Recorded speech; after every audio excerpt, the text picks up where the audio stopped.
أسعد الله أوقاتكم بكل الحب أهل اليوتيوب، يوتيوب روبر، يوتيوب نونو. أنا قلت بقى إيه وأنا بقضي وقتي في المطبخ، طبعا الجو حر مش هقدر أظهر بنفسي، أنا آسفة. ده باب التلاجة بقى، بصوا مليته زبادو من الحجم الصغير ال 220 مللي، ورفين في التلاجة اللي هو التشيلد روم، اللي هي دي، أيوه التشيلد روم، والرف اللي تحتها مليته زبادو. المهم يعني من الحجم الكبير. كل ده علشان ايه؟ الحر والصيف، وده الاكتر حاجه بقدر اشربها لاني ما بعرفش اكل، انتوا عارفين. النهارده هعمل ورق عنب وممبار. ده طبعا بشاور لكم على المش بتاع قتيل، وبشاور لكم على ايه ال مش فاكره بقى.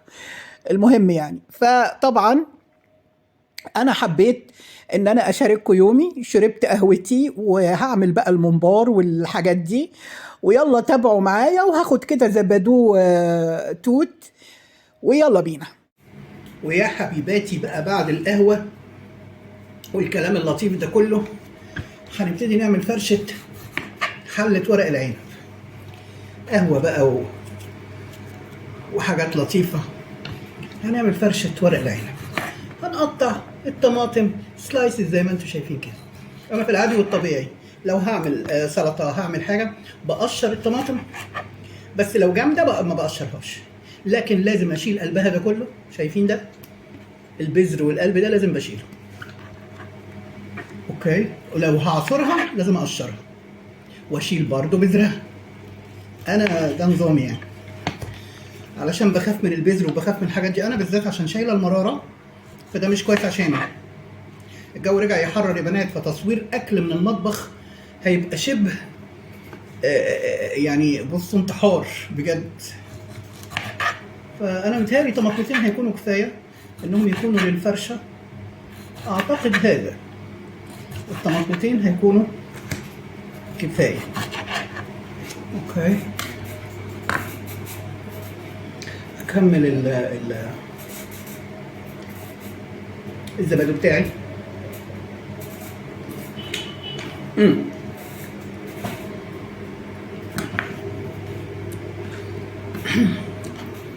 ويا بنات، انا عندي امل كبير ان شاء الله القناه في ناس ابتدت يتلفت نظرهم ليها من الناس المحترمه.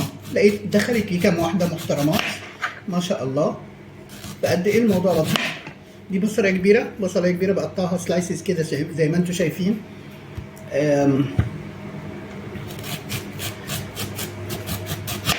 ففي ناس ما شاء الله ستات محترمات نظرهم اتلفت للقناه واخدوا بالهم. في حد لقيته، حد من الترندات، تصوروا ترند، حد ترند قالوا في ميزة سانكس يا جماعة، ومعاهم الدرع وكله. قالوا في ميزة سانكس للي حابب. لقيتهم الناس ابتدت تعلن عن الحاجات بتاعتها، لان الناس ما بتستخدمهاش، ما بتستخدمش الدعم. اللي حابب يدعم القناة في ميزة سانكس وفي ميزة مش عارف ايه، وقاعدين بقى بيروجوا. قلت الله، مش لوحدي يعني، انا مش مخترعة، لان ده الصح، ده حق كل الناس اللي فاتحة قنوات. لما دول كمان عدوا ال 100,000 والناس مبسوطة عندهم قوي، طب ما تدعمونا يا جماعة. معقولة في ال 100,000 ما فيهمش ناس تنتسب في القناة عندهم؟ أو أكيد في ناس قادرة تعمل ده. فربنا يا رب يكرم إن شاء الله، والناس تبتدي تستوعب إن الموضوع ده مهم بالنسبة لأي يوتيوبر، لأن ممكن المشاهدات ما تجيبش الدخل المطلوب بالنسبة لقنواتها زي حجم قناتي. يعني ما بتجيبش الدخل المطلوب، او مش المطلوب، هو مفيش حاجه مطلوبه محدده بصراحه، لكن توقع يعني المفروض 5 سنين المفروض الواحد بيطلع مش بينزل، او مش هيفضل ثابت مكانه. اوكي.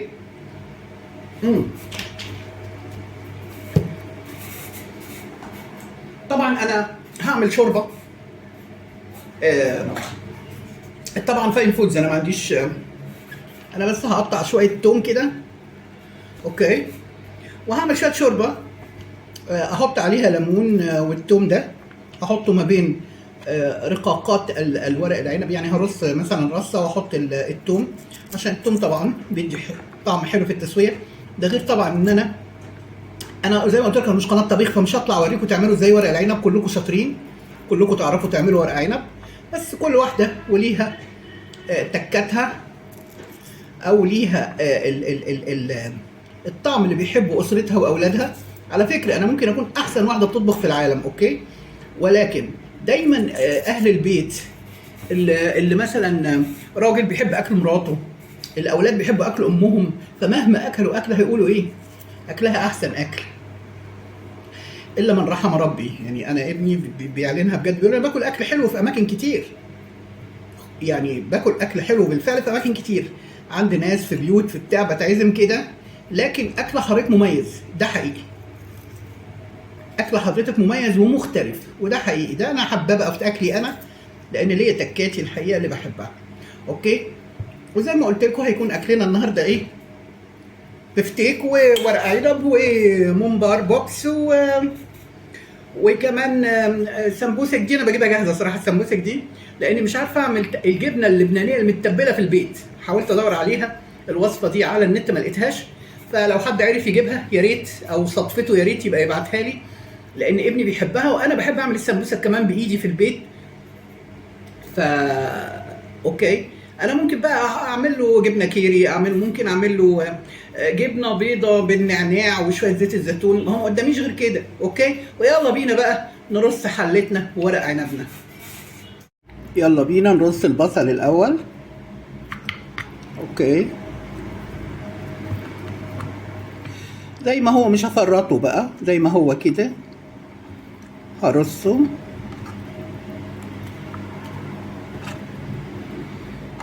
أرضية من البصل المحترم. اوكي، حط شوية توم كده، وبعدين ارص الطماطم. رص الكراسي يا بندق رص، يلا بقى ما توقفش تبص، هاتلنا شاي مع واحد شيشة، وكمان قهوة في قلب البيشة، يلا قوام اعمل لك همة.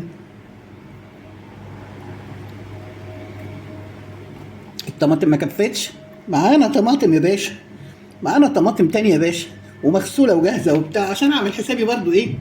يلا اقطعها حالا حالا بالا سأصارع اهو، نقطع اهو. الاستاذة جاهزة على طول. ايوه جاي، ايوه جاهز. قطعي يا اختي قطعي. الحاجات دي بقى لما بيستوي الورق العنب بتدي حتة طعم غير طبيعي. نحط برضو ايه كام بتاع التوم كده، كل ده ما يخسرش. وماذا اقول، واللايكات بقى ما تنسوش اللايكات. ويلا يا بناويت هنرص. بص الصباع ده، بص صغنوني نوني ازاي، دي خلاصي. لما اشوف اي واحد كبير ولا حاجه احطه في الاطراف عشان ايه ما يتبهدلوش. نحط الكبير، يعني ده يعتبر كبير كده شويه. اوكي، نحطه في الاطراف كده، الكبير الصوابع الكبيره المتنفخه دي نحطها في الاطراف. علشان ايه؟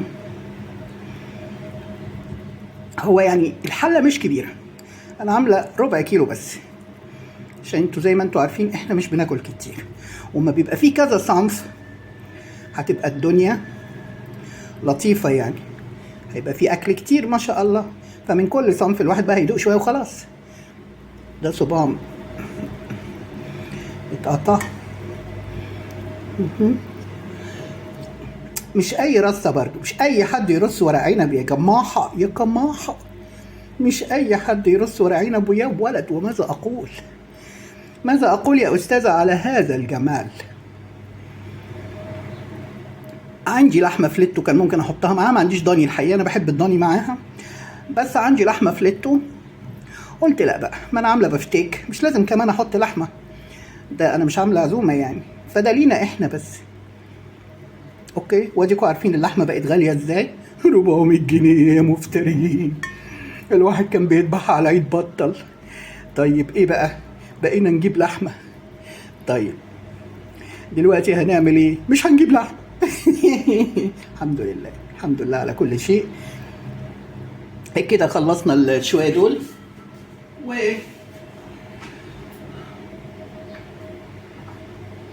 هناخد بقى شويه توم نحطهم برضو كده ونص التوم كده بيدي طعم تحفه لورق العنب يا بنات. طبعا انا حاطه في الخلطه كمان توم، خدوا بالكم.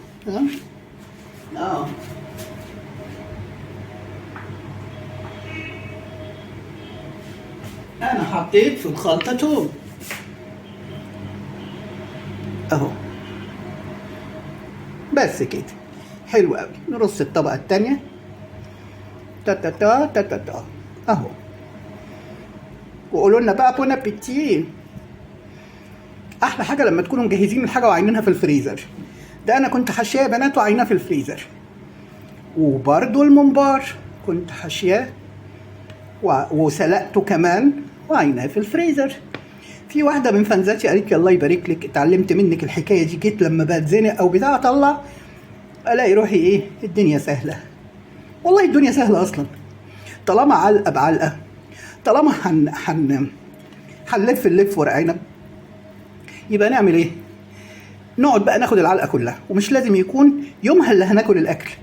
يعني ممكن تبقى الست مجهزه الاكل تاني خالص وده بقى مجهزاه، تقعد بقى تلف على رواقه، اوكي، وما تضطرش انها تطبخه في نفس اليوم. حد فهم حاجه؟ اكيد طبعا كلكم فهمتوا. انا ليا لازمات بتاعتي معروفه انها بتاعت الاستاذه، ما حدش بيقولها غيرها على اليوتيوب كله، فلما تسمعوها في اي حته تانية اعرفوا انها ايه. اما في افيهات طبعا انا مقتبساها من افلام، من حاجات، بس كده. وعملنا بتاعه ورق العنب، ويلا نسويها ونحط عليها الشوربه. مش لازم تشوفوني وانا بسويها يعني، ما انتوا كلكم بتعرفوا تسووا ورق عنب عشان ننقل على غيره. يلا بينا. ويا بنويت خلاص انا حطيت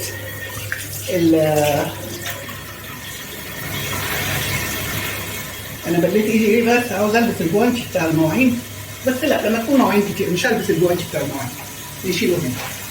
لما تكون مواعين كتير دي حاجات بسيطه عبيطه، انتوا عارفين ان انا ما بحبش اسيب ورق العنب. دلوقتي حطيته على النار عشان يستوي على مهله. هنعمل كده ويلا بينا نغسل مواعيننا اللطيفه الجميله. مش مواعين كتير، هو طبق، اوكي. يا بنات على فكره انا كنت حابه ان انا لما اعمل فيديوهات اتكلم فيها عن نفسي، عن اي حاجه في الدنيا، عن معلومات كتير، بس في معلومات بالذات دينيه انا مش هينفع اتكلم فيها. انا سايبه الفقهاء، او مش الفقهاء، اساتذه الفقه والمجتهدين او المتدبرين هم اللي يتكلموا فيها.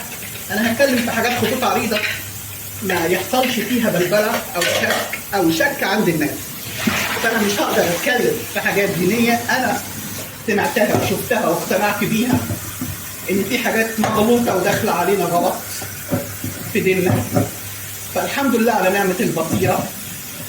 انا عندي مخ كويس، والكل عارف ويشهد بهذا، سواء في مجالي، في محيطي، في اهلي، في حبايبي، في كل الناس اللي انا بعرفهم عارفين انا دماغي عامله ازاي، فبالتالي لا يشككوا ابدا في دماغي. ولكن هم من حقهم ان هم كمان يشغلوا دماغهم، هم يقولوا لي اوكي مش تمام، بس احنا مش مقتنعين بده، او قلقانين نقتنع بيه، او قلقانين نكون احنا اللي غلط لو سمعنا الكلام ده ونفذناه. فلا، فانا بحترم جدا هؤلاء، بحترمهم جدا واحترم وجهه نظرهم. انما ما حدش ابدا يعتقد انه هيدخل يزكي نفسه عليا في القناه باي معلومه دينيه بقولها. ما حدش هيزكي نفسه عليا ابدا، لان هو اكثر فهما مني مستحيل، لان انا بشوف الالفاظ اللي بيستخدموها الفاظ ناس جهله، ما بيحاولوش، جهله في التعامل مع الناس.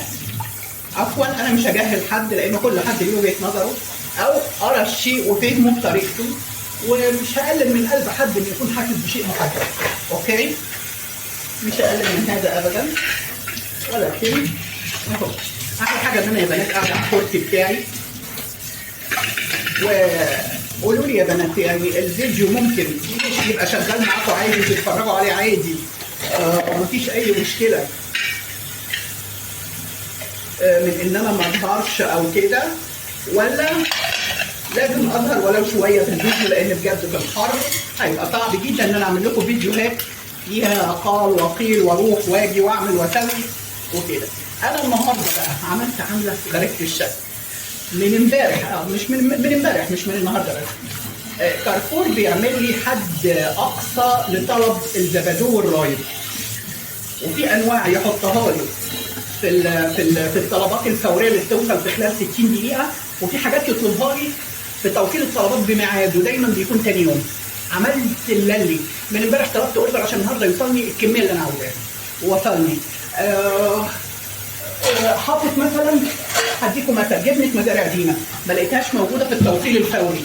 التوصيل الفوري على فكره هو اسهل له واحسن له، لانه بياخد عليه فوق ال 200 جنيه، بياخد عليه 10 جنيه توصيل. اوكي، اقل من كده تقريبا بياخد 20 جنيه حاجه كده يعني. المهم ان الدنيا ما تقلش عن 100 جنيه مشتريات. اوكي، الدنيا ما تقلش عن 100 جنيه مشتريات. فطبعا الموضوع لطيف. وقعدت بقى اشتريت شويه حاجات من امبارح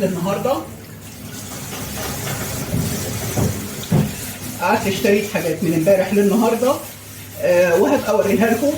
اهم حاجه بس الخبز ساعات كده من الحاجات اللي بتنزل فيه بيغمق، فانا بغسله.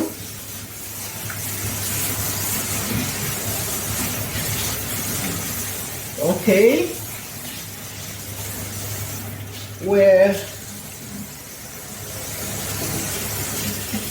بيبقى مصفر شويه كده، فانا بغسله. ده بقى عاوز بقى بعد كده بقى اروق له، اعمله بيكربونات ومش عارف ايه وبتاع والحاجات دي. مفيش مواعين زي ما انتم شايفين. انا من الصبح وانا عماله ايدي في المواعين على طول، ما بحبش اخلي مواعين كتير. اوكي هنخلص دي ونشوف وماذا اقول. هكمل حاجتي من عند خالتي الله يرحم خالاتي ويرحم امي ويرحم موتينا جميعا. انا ايه الشلل ده؟ موطيه الميه فجالي شلل وانا بغسل الليفه بتاعت الكوبايات من الصابون بتاعها. فايه هو ده؟ جالي شلل. والله الحمد لله على نعمه الميه يا بنات. ده الميه دي فعلا هي الحياه، شريان الحياه، شريان الحياه. ها، وماذا اقول؟ ما تنسوش اللايكات. ها، اللايكات يلا يا بنات، ما تنسوش اللايكات. شفتوا السجع؟ يلا يا بنات ما تنسوش اللايكات. ويا ولد وماذا اقول؟ يلا يا استاذه اللي بعده ما حدش يروح في اي حته. ويا بناويت انا سايبه ورق العنب خلاص قرب يستوي، وهبتدي ايه احط زيت كريستال عباد عشان اقلي فيه. يعني من نفسنا كده. مره انا قلت لكم ان انا مش طبعي بستخدم زيوت كتير مهدرجه، لكن الحاجات دي لازم تتعمل بزيت ولا يبقى طعمها وحش. واخدين بالكم؟ طبعا انا حاطه الكرسي البار بتاعي على البوتاجاز، ويا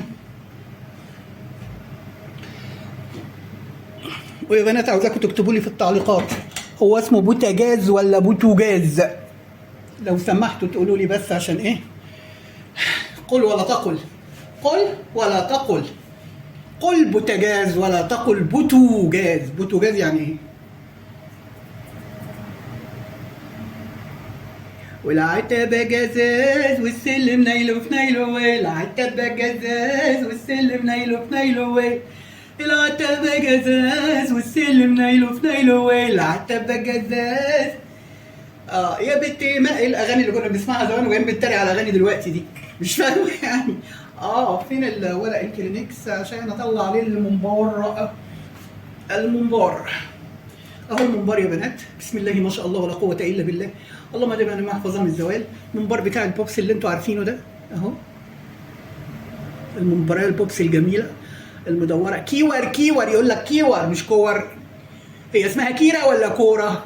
كيور كلكم. شويه حاجات غريبه. انا ساعات لساني والله بيلقط، انا بخاف من لساني ده. طيب اجيب بقى سيرفيس احطه هنا كده. اجيب الاول بس الكيور دي هنا احطها هنا قدامي، واجيب سيرفيس اهو السيرفيس احط عليه الورق بتاع المطبخ. انا بحب يا بنات اجيب 6 كده عشان ايه؟ انا بحب كل حاجه اعملها في ورق الكلينكس بتاع المطبخ. فكيور يا بنات، كيور. مهم. ايوه. المقليات طبعا شيء مزعج ولكن مضطرين للاسف الشديد. يا رب ورق العنب بقى يخلص والكلام ده كله يخلص عشان ايه؟ الاكل خلاص يخلص. هي وماذا اقول؟ ما تنسوش اللايكات وما تروحوش في اي حته. ها يلا بينا نكمل قلي حاجتنا. وهوبا هوبا. الله بحب قوي ادحرج الكور كده في الزيت.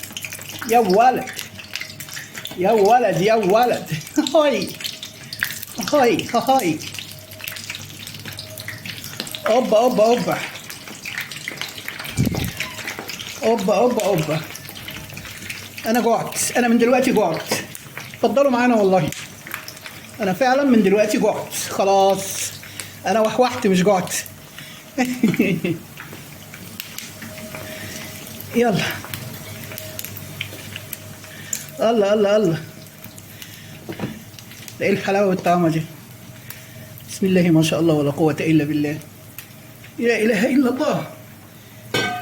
واحد يا بنات بيبقى فخور بجد بنفسه لما بيعمل حاجه حلوه وحاجه طعمها كويس. انا عن نفسي فخوره جدا جدا. طبعا انتوا عارفين الممبار بتاعي مميز. لونه لا يمكن هتلاقوا لونه احمر من اللي هو من الصلصه ابدا، رغم اني بحط طماطم وكله، لكن لونه مش هتلاقوه محمر لان انا بفضل انه ما يكونش كاني بطبخ ممبار بالصلصه يعني. احب دايما ان هو كانت النار حاميه زياده. طب كويس نقلبه بقى.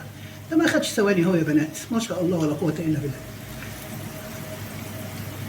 لا ده دي بس اللي اتحمرت. الله امال الباقي ايه؟ ده في كام واحده اتحمروا كده والباقي لا، يعني بمزاجه. انا هقعد انقي كده. فيا بنات انا بحب الممبار بتاعي. مش اقول لكم ايه، انا بحب الممبار بتاعي. يا ولد يا ولد يا سلام يا سلام، قد ايه حلو الكلام. الممبار بتاعي بحبه الخضره هي اللي باينه فيه بالاكتر. اوكي، بيبقى طعمه احلى بالخضره. وطبعا انتوا عارفين الخضره اللي بحطها عباره عن شبت بس، شبت بس. انا بحب كل المحاشي بتاعتي كل محشي منفرد بطعم لوحده، ما يبقاش كله شبه بعضه. لان في ناس تعمل خلطه وهوب احشي البتنجان ويحشي البصل ويحشي الممبار ويحشي ورق العنب ايه هو ده؟ هي مش سلطه اصلا.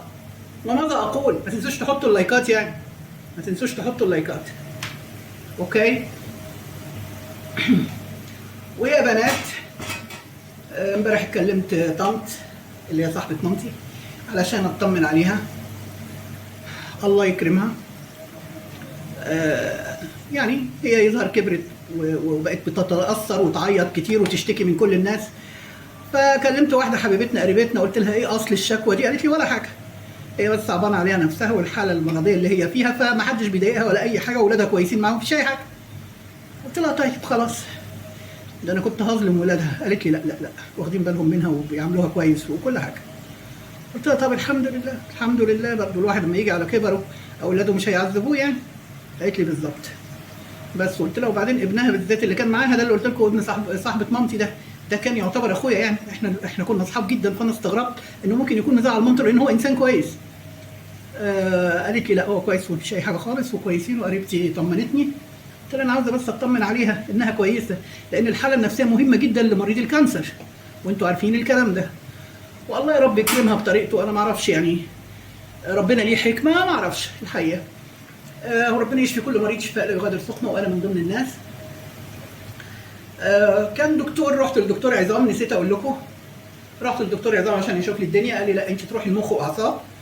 وقلت له طب ركبتي مش تخصصك طيب؟ قال لي لما عرق النسا والحاجات دي. قال لي لا دكتور اعصاب. قلت له طب ركبتي مش تخصص سعادتك؟ قال لي لا. قال لي هديكي حاجات كده بسيطه بس برضه الدكتور هو اللي هيحكم بتاع المخ والاعصاب الدنيا ازاي انك تكوني تخصصي او لا. هنشوف كده الممبار يتقلي ونخرجه ونشوف الدنيا عامله ازاي. وما طولش عليكم، قولوا طولي يا استاذه. اوكي.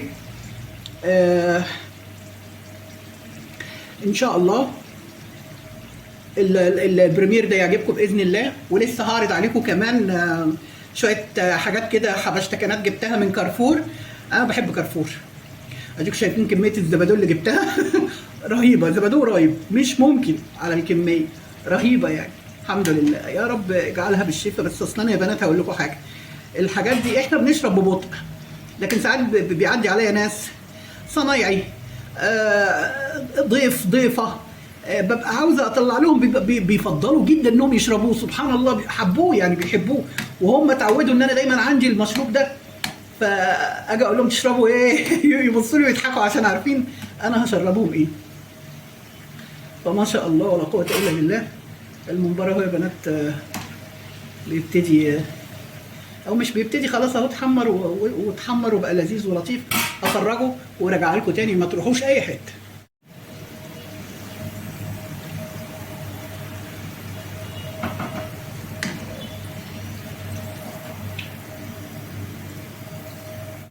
وهنا يا بنات احط السمبوسك. عملت 3 وحدات بس لابني، انا ما اقدرش اكل كل بكم من الحاجات دي. انا هاكل يا دوب ممبرتين وكام صباع محشي ورق عنب. انا بقى الكلام ده ليه بقى في الزيت وهو نضيف لسه في الاول؟ لاني هعمل البفتيك بعد كده هيوسخ الزيت، وهضطر اقلب بعد كده الزيت برميه وبغيره لما باجي افكر اقلي فيه. يعني هو خلاص القليه دي، فخلاص قليت الممبار وبقلي السمبوسك بعد كده. بس الممبار مزيت شويه، فهاخد له كلينكس تاني اروق عليه كده بقى من فوق، لان هو كده راقد على البتاع. فانا ايه بقعد بحرجه كده في الكلينكس كمان اهو علشان ايه؟ اقلل الزيت منه. وماذا اقول بقى؟ نقلي السمبوسك اهو. وبون ابيتي، قولوا لنا بون ابيتي على قلوبنا جميعا يا رب. وانتوا قولوا لي في الكومنتس بقى طابخين ايه في اليوم اللي انا نزلت فيه الفيديو. هو النهارده ايه في ايام ربنا؟ النهارده الاربعاء 24 في الشهر، اوكي؟ طيب ممكن انزله لكم النهارده 24 بريمير بالليل. والله كنت حابه اظهر لكم، بس بجد انا حرانه مش قادره. على فكره السمبوسك ده طعمه غير طبيعي يا بنات. ده سمبوسك بالجبنه المتبله اللبنانيه، بس انا بجيبه من كارفور. معرفش طبعا السوبر ماركت الصغير ما بيبيعوهوش، بلاقيه في السوبر ماركت الكبيره. واوسع شويه هنا عشان احط السمبوسك هنا جنب الممبار. اوسع السمبوسك هنا. اما البفتيك هحط له بقى ايه؟ كلينكس جديد خالص. وماذا اقول؟ ويلا بينا وهنكمل برضه. ويلا يا بنات، انا هعمل قطعه بفتيك واحده بس، دي اخذت الطاسه كلها. عشان زي ما قلت لكم الاصناف كتير. انا في العادي لو عملت لابني مكرونه بشاميل اللي هو صنف واحد او رز محمر وبعمل له بفتيك بيبقى قطعتين. انما بما ان في ممبار باللحمه المفرومه ومحشي ورق عنب باللحمه المفرومه وسمبوسك بالجبنه، يبقى كفايه قوي قطعه بفتيك واحده، وهو مش افتراء اصلا. اوكي؟ وماذا اقول؟ ويلا بينا نكمل قلي، وبعد كده هقعد اكل معاكم اي حاجه صغننه، وبعدين اوريكم مشترياتي من كارفور. ما تروحوش اي حته وحطوا اللايكات، اوكي؟ انا بشارككم جزء من يومياتي. ويلا بينا. ويا بنات يلا بقى نقلب الايه؟ ورق العنب بتاعنا، الطريقه الشهيره بتاعت كل اليوتيوبر، بس احنا بنعملها من زمان قوي، من ايام امي يعني، من واحنا عيال. اهي كده، وربنا يستر بقى عشان ايدي ما بقتش تقدر تتحمل شيء. اهو قلبتها. يلا زي الفل. حلو جميل رائع جميل. اهو ما شاء الله. ايه رايكم؟ حلو جميل حلو كده. نخليها كده عشان ناخد لها سكرين شوت. يا ولد وماذا اقول؟ طب لايك بقى عشان الصينيه القمر دي، ورق العنب القمر ده، اوكي؟ يلا يا حلوات. وكده يا بنات بقى غرفنا اكلنا، وبون ابيتي. ايه رايكم؟ وما تنسوش اللايك طبعا، وراجع لكم من جديد. ويلا يا بنات بقى نحط حاجه كارفور ونشوف الدنيا ازاي. طبعا انا مش كل حاجه كارفور هوريها لكم، انا هقول لكم بس انا جبت ايه. ده يا بنات زبادي من نوع جديد، زبادي مزارع دينا بالموز والتوفي وعين الجمل. الواحده عامله 6 جنيه مش عارف وكام اهو، موز وتوفي وعين الجمل. اوكي، ونيجي بقى للعيش. العيش ده العيش يا بنات. اوكي، ده هقول لكم على حاجه هتضحكوا، بس ما تضحكوش عليا عشان انا كان نفسي فيه من زمان، لانه ابني هو نونه كنت باكله معاه. اقول لكم من دلوقتي ده ايه. ده هيرو، ماركه هيرو يعني، اسمه هيرو بيبي. ده معمول موز ويوسفي وكمثرى. ده زي جربر، فاكرين جربر يا بنات؟ زي جربر الاطفال كده اهو. ده تمنها تقريبا 26 يا 27. اوكي، طبعا انتوا عارفين بقى اسعار الحاجات دي. الفريرو روشيه 3 وحدات عاملين مش عارفه 17 او 18 جنيه. كتاكيتو الواحده عامله 11 جنيه ونص. انا بحب الكتاكيتو جدا، مين بيحبها يقول لي. طبعا جولرز انا جبت اللي هي ال 200 جرام، عامله حوالي 100 حاجه و50 جنيه، مش فاكره طبعا الاسعار مكتوبه هناك. كيس سنيكرز، لان انا بعشق السنيكرز.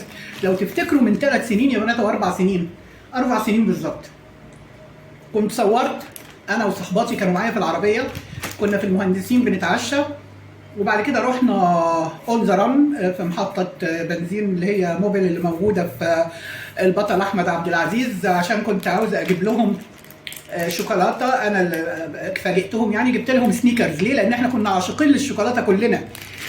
طبعا بقى الواحد اللي تعب واللي عمل فبطلنا بقالنا زمان ناكل، لكن انا بحب السنيكرز قوي، فجبته اللي هو القطعه الصغننه. يعني لو تحبوا افتحه قدامكم مفيش مشكله. لا انا ايدي ما فيهاش حيل. نفتح كده واهو القطعه صغننه يا دوب، ممكن اخد واحده وخلاص اهي، صغننه زي البونبون الكبير شويه، حلوه كده اهي. مش هقدر اكل دلوقتي لان اكلت ممبرتين و3 محشي ورق عنب، مش عاوز اقول لكم اللي جرالي. كيت كات برضه ما جبتش منه الكبير، انا متعوده اجيب الكبير بتاعه، بس للاسف الشديد طبعا كفايه بقى سكريات. طبعا الحاجات دي هاكلها على وقت طويل جدا، وابني كمان هياكل معايا. ابني انا هديله الفريرو روشيه، انا مش هاكل فريرو روشيه. الجالاكسي الساده انا بحبها. ابني بيحب الكادبري البندق، فجبت له كادبري بندق، ودي هياكل معايا منها طبعا. الجولرز والكيت كات برضو، ما اعرفش بقى بيحب كتاكيت ولا لا، بس انا واثقه انه بيحب الكيت كات، بيحب الفريرو روشيه، بيحب الجولرز، بيحب الكادبري بندق. اوكي، جبت بقى حاجات تانية يعني. انا بس الحاجات دي لوحدها عامله 400 جنيه بالتبس، عشان ما بقاش كدابه يعني. 400 جنيه بالتبس، سبت الولد بالظبط 400 جنيه. والتبس كان عبيط لان ما كانش معايا فكه. من امبارح للنهارده انا بشتري على كذا مرحله عشان حاجتي تيجي بالطريقه اللي انا عاوزاها. على فكره يا بنات، انا عندي الجولرز احسن من ماكنتوش طبعا بكتير. احلى شوكولاته بحبها الجولرز والفريرو روشيه. اكلت شوكولاتات كتير وقليل، لا بس في عندكم كمان اللي هو البوتشي برضو حبيتها قوي، والباسيونال برضو رائعه فوق الرائعه. بس انا بتكلم على اللي في المتناول الايد موجود في السوبر ماركت عادي، لانكم مش تمشوا في السوبر ماركت تلاقوا باسيونال وتلاقوا ده انا حتى سيباس ما لقيتش فيه ابدا باسيونال قبل كده. باسيونال دي ليها اماكنها اللي بتشتري منها، ممكن تشتروها من سدرة، تشتروها من باسيونال نفسه لانه يعتبر توكيل كبير يعني. المهم او من بتوع الشوكولاتات المعروفين الكبار قوي في البلد، هم اللي بيبيعوا الباسيونال والبوتشي وكل الشوكولاتات السويسريه والحاجات المهمه يعني. بس يعني ربنا ما يوريكم، ما بقيناش ندخل الحاجات دي خلاص. كانت امي اللي بتدخل الحاجات دي وبتجيب لنا ما لذ وطاب من كل الحاجات دي، وكان ناس اصحابها كتير بيجوا من بره طيارين ومضيفين فيعني الحمد لله شبعنا، عينينا اتملت، ما بقيناش محتاجين حاجه ابدا. فالحمد لله على كده. انا بحب الشوكولاته التوبلر ده قوي يا بنات، كمان توبلر بحبها جدا، البيضه، ودي طبعا ماليه بورسعيد. اوكي، ماليه بورسعيد التوبلر. ف ما شاء الله ما شاء الله الدنيا زي الفل. اوكي يا بنات، اقول لكم على بقيه الحاجه اللي جبتها. طبعا انا يعني صرفت لي حوالي 2000 جنيه بصراحه في شويه الحاجات الصغيره دي. جبت كلينكس اللي هو الفاين، اللي هو البرستيج اللي زي ده، الستة طلعوا ارخص بكتير من ان انا اجيب واحده فرداني او 2 فرداني او 3 فرداني. الستة كلهم كباكج على بعضهم عملوا 112 او 114 جنيه، في حين انهم لو في العادي هيعدوا ال 150 جنيه. فانا وفرت بان انا جبت 6 منها. اولا المنديل 3 طبقات تخين جدا، ما بتضطروش انكم تستخدموا كذا منديل، هو منديل واحد بس. اما الباقي لا، بنستخدم منه منديلين وثلاثه ولا بينفع اصلا. طيب جبت الست مناديل، ست عبوات مناديل 550 فاين برستيج، اسمه برستيج فاين برستيج. ده احسن حاجه. وجبت اريال 2 كيلو ونص اوتوماتيك، مش عارف عامل برده بتاع 100 حاجه و50 برائحه الورد. جبت دانيت شوكولاته، انا بحبه، جبت منه 4 بس. انا كنت زمان بجيب منه بال 12 وبال 20، كانت صحتي مساعداني الحقيقه. كانت صحتي مساعداني. وجبت جبنه مزارع دينا بنحبها، اللي هي الجبنه البيضاء الطريه اللي هي ما بين الفته وما بين الملح القليل، او هي تعتبر فته الحقيقه مش عارفه، بس ما بتبقاش حادقه. بنحبها قوي لان جبنه مزارع دينا حلوه، فجبت منها علبتين عملوا 133 جنيه ونص. جبت سموسه جبنه تاني لان انا عندي لسه شويه، ولكن قبل ما يخلص لازم اكون جايبه تاني لان ابني بيحبه. وزي ما قلت لكم يا ريت لو حد لقى طريقه تتبيله الجبنه وايه نوع الجبنه اللي بتستخدم بالتتبيله اللبناني، يا ريت تقولوا لي لان انا دورت عليها عملت سيرش وما لقيتهاش. فيا ريت لو حد هيقدر ينفعني في الموضوع ده يا ريت يقول لي. وطبعا زي ما انتم عارفين بقى، ووريتكم في الثلاجه، انا وريتكم الرايب والزبادو ده انا روحي فيهم. حتى ابني بيقول لي ده كتير قوي يا امي، قلت له مش هستخسر في نفسي يا ابني الحاجه اللي بقدر اشربها لاني ما بقدرش اكل وانت عارف. فقال لي خلاص بالهنا والشفا وكده، بس طبعا ما بشربش منها كتير عشان السكر. ولكن هي ارحم من غيرها، ما ارحم من البيبسي وارحم، ولو ان انا باخد بيبسي بس دايت او كولا دايت، ولكن كتر الاسبرتام مش كويس. فالمفروض ان انا لو هشرب كولا، والمفروض مياه غازيه بالنسبه لي لا، لانها بتسبب هشاشه العظام وبتسحب الكالسيوم من العظم. وما ابتديتش اشرب الخيابه دي الا على كبر. يا بنات انا سعيده جدا بالوقت اللي قضيته معاكم وبالشويه اللي عملناهم وطبخنا دول. انا ما جبتش كتير من كارفور، الحاجات دي فعلا قطعت ما يقارب 2000 جنيه. بس انا بتخنق، لازم كل فتره كده ادلع البيت واحط فيه شويه حاجات وبتاع. والله التوت اللي وريته لكم يا بنات اكلت منه يومها، ولا انا ولا ابني اكلنا توت تاني. والله. والجوافه كانت هتبوظ لحقتها وعملتها عصير. احنا ما بناكلش اصلا تقريبا. اوكي، فالحاجه دي هتقعد على فكره، الحاجات دي هتقعد شويه، مش وربنا يا رب يهديني وتقعد شويه فعلا، لان انا خطر عليا ان انا اكل من الحاجات دي كتير. يعني انا المفروض في اليوم اخد وحدايه من دي، اجي على اخر الليل لو عوزت حاجايه اخد وحدايه من دي. الشوكولاتيه دي اقسمها كل شويه، اخد جزء كل يوم وهكذا. الزبادي ده طبعا اخد منه واحده بس. ويا ريت اعمل تباعد ما بين السكريات، ما تبقاش كلها مره واحده والا يحصل لي حاجه مش كويسه. فالحمد لله، اللهم ارزقنا وارزق منا، ويا رب دايما الخير في بيوتنا جميعا، ويرزق كل حد محتاج. فأنا نصيحتي لأي حد ممكن يكون محتاج أي حاجة يتضرع إلى الله مش لمخلوق أبدا. وسبحان الله ربنا بيجند ناس لخدمة ناس، وبيجند ناس لرزق ناس. فإيه المشكلة؟ إيه المشكلة؟ صدقوني مجربة. أنا على طول دايما لما بطلب من ربنا، ما بطلبش من حد، فربنا الحمد لله بيرزقني وبيديني، ومفيش أحلى من الرزق اللي بيكون بعته ربنا. بجد أحلى من الرزق اللي بعته ربنا مش معقول. والحمد لله كمان ان ربنا كفيني من سؤال اللئيم، او من ان انا اكون مجبره على شيء اعمله بسبب الفلوس. فالحمد لله رب العالمين، كل شيء بالرضا، والرضا لمن يرضى. والحمد لله انا عشان طول حياتي راضيه، فربنا راضيني دايما. دي نصيحتي ليكم يا حلوات. خدوا بالكم من نفسكم، خدوا بالكم من صحتكم، خدوا بالكم من اولادكم، خدوا بالكم من مبادئكم، من دينكم، من أولي من كل حاجة حواليكم. والله خير حافظ إن شاء الله. وأنا استودعتكم جميعا الله، ثم نفسي، ثم ابني، ثم نفسي، ثم صحتي، ثم مالي، ثم كل شيء. يعني اللهم إني استودعتك كل شيء فأنت خير الحافظين. ميرسي يا بنات، وما تنسوش بقى اللايكات. وصلنا لغايه هنا، انا هبتدي اقفل على الفيديو ده. مبسوطه انكم معايا، انا استمتعت معاكم كتير واتمنى تكونوا استمتعتوا معايا.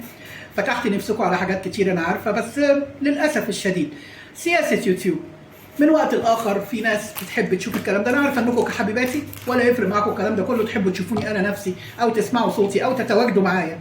ولكن عشان برضو المشاهدات مش عباره عن حبيباتي المقربات بس، والا هنروح في داهيه. اكيد في ناس ثانيه بتدخل القناه بتبقى عاوزه تتفرج، فبيحبوا بقى فضول بقى، يحبوا يشوفوا شوكولاته ايه جبتها، مش عارف ايه عملتها. وده مش عندي انا بس، هم عندهم فضول في كل الناس الحقيقه. فاذا جت على الفضول لغايه كده فاهلا وسهلا، انما فضول في تفاصيل حياه الشخص او هو بيعمل ايه او حياته ماشيه ازاي او اسئله خاصه او شخصيه، ده مرفوض تماما. وطبعا الكل عارف الكلام ده. بلس انه كمان انا قناتي يمكن القناه اللي شبه تقريبا وحيده على اليوتيوب اللي ما فيهاش قنوات. نادر جدا لو لقيتوا قناه على قناتي في لايف او في بريمير، لان القنوات عاوزه تدخل تاخد مصلحتها، وانا ما عنديش مصلحه لحد الحقيقه. كل الناس اللي عندي ما بتروحش لحد، وبحب اوفر عليهم مجهودهم الحقيقه. انا مش رافضه، لكن الناس هي اللي رافضه عندي، وبيرتاحوا عشان هم عندي، ما حدش بيقول لهم تعالوا لي ولا اشتركوا عندي. فربنا يوفق الجميع، واللي عنده قناه تستاهل ربنا يا رب يبعت له اللي يشاهدها واللي يشوفه بدون ما يتضرع ولا يتوسل لحد ابدا. وربنا ما يحوجنا المخلوق ولا يحوجني لحد ولا يحوجكم ليا انا اصلا، سواء قرب او غرب. الحوجه لله مفيش احسن منها، ودايما بيجبرنا. اوكي يا بنات، ذيس از الاستاذه لاكونتيسا، وهاف جريت وان، واشوفكم على خير، وفيديو اخر ولايف اخر وبريمير اخر. نحط اللايكات، والله عندي فيديوهات متخزنه لسه ما نزلتهاش، وبقيت اكسل انزل اللي انا عملته واعمل له مونتاج، وهوب اقوم منزله لكم على طول. هوب اقوم عجباني قوي هوب دي، هوب اقوم منزلها لكم على طول. يلا يا حبيباتي، اشكركم شكرا جزيلا، وكانت معكم زي ما قلت لكم الاستاذه الكونتيسا الشوجر مامي. من هنا ورايح خلاص اسمي بقى شوجر مامي بعد الاستاذه. طبعا اللي يحب يدلعني يقول لي يا شوجر مامي انت يا قمر. شوجر مامي، قمر المجال، شمس المجال، شحروره المجال. بصوا بقى كام اسم، يلا بينا. بس انا عاجبني قوي شوجر مامي. يلا يا بنات، اشوفكم على خير، واقول لكم ايه، have a great one واتوتالوخا فوتكم بعافيه.